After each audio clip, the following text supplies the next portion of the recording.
We now move on and over to East Asia, and China has said that it resolutely opposes a deal signed by Washington and Taipei to reduce tariffs on Taiwanese products and increase the self-ruled island's investment in the United States.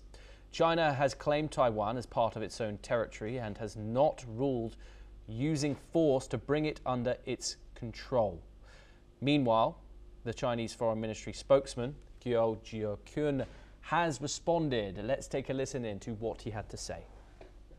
中方一贯坚决反对建交国与中国台湾地区商签任何具有主权意涵和官方性质的协定。美方应当切实恪守一个中国原则和中美3个联合公报。 Joining us now is Major General A.K. Sawat. He is a geostrategic expert. He joins us live from New Delhi. Thank you very much for joining us. It's a pleasure to talk to you. Of course, this deal was announced earlier today, a reduction in tariffs from Washington to Taipei. How might China be viewing this, and how does it impact the relations between Washington and Beijing, and of course the One China policy, which China stands so firmly by? You know, as far as One China policy is concerned, though US recognize One China policy, but it always says that it will not allow China to forcefully annex Taiwan, which is a self-ruled island. Now, as far as this, investment treaty which has been signed, the tariff has been reduced considerably, and also US will invest in Taiwan, and due to which the trade will increase between both the countries, and Taiwan is very close to US. There is no denying the fact the US has deployed their troops there.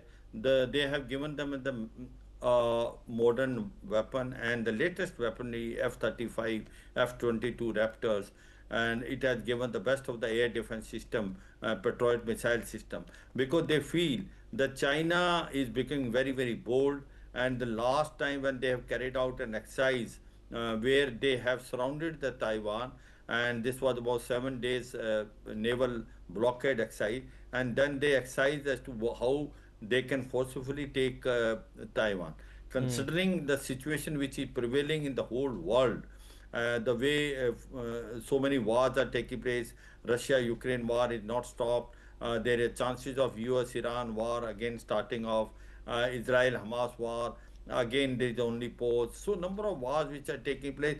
In this scenario, there is always a danger that China forcibly trying to take Taiwan. In any way, China never allows or never feel happy in case in any country which is signing any treatment with Taiwan, but that does not make a difference, because there are a number of countries which are having sort of informal treaties with Taiwan, including India. We are also doing trade with it, and so is the US. US is not going to budge on that, but it is just mentioned by the China. It is not going to any impact on US.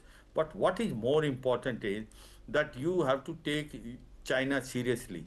The way China is preparing itself and guarding itself, and the way China is becoming bold day by day, the way China is crossing the international seas and coming and in Taiwan Strait and doing exercise which are offensive in nature, there are chances where the China can attack and forcibly annex it, and that is where is a cause of worry for US. It is a cause of worry for Japan.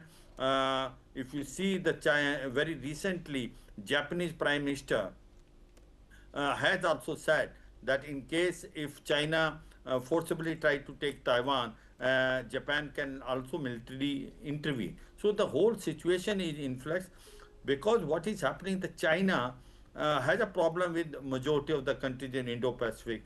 It is not following the rule of the law. It want to annex maximum Indo-Pacific.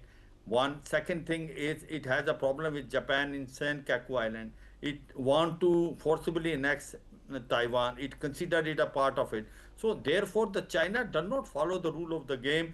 It does not follow the international forum, and that's why the code was formed, which has a basic tenet of freedom and navigation, freedom of navigation, rule-based international law. Major General Sawat, apologies for the interruption. Of course, we saw this, which is significant. A separate trade deal with Taiwan has now seen tariffs decreased across the country, but more importantly, more Taiwanese investment inside the United States. Then, of course, previously to that, we saw an $11.1 billion arms sale to the self-governing island. We have a Donald Trump visit coming up in April, I believe. How is that going to affect those talks? How much is Taiwan expected to come up?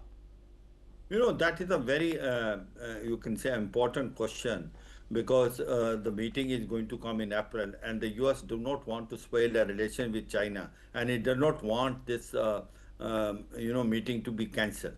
And they will not cross a situation, but certainly they will also take a care, and they will also take the interest of Taiwan, because China, though is a self-ruled island, but it is very close to US, and US has, in a very uncertain manner, has conveyed time and again that it will not take a step back in case if China militarily try to take over Taiwan. So it is a catch-22 situation. They want to maintain good relation with China. There are talks which likely to take place in April, but at the same time they will also balance it out, because they have reduced considerably the tariff on Taiwan. They want to invest also in Taiwan. They want to make sure that Taiwan is in a position to guard itself. It has best of the air defense system and best of the weapon system. But I surely agree that it is a very tricky situation wherein USA will ensure that everything goes fine, because the talks between US and China are very important in April, and they want it to carry on, so they will not cross a limit. Okay. They will like to maintain a diplomatic relation, back channel diplomacy, where the things cool down, and this talk between US and China in April goes through it in a very professional manner. Okay, do stay with us as we move on. We stay in the region.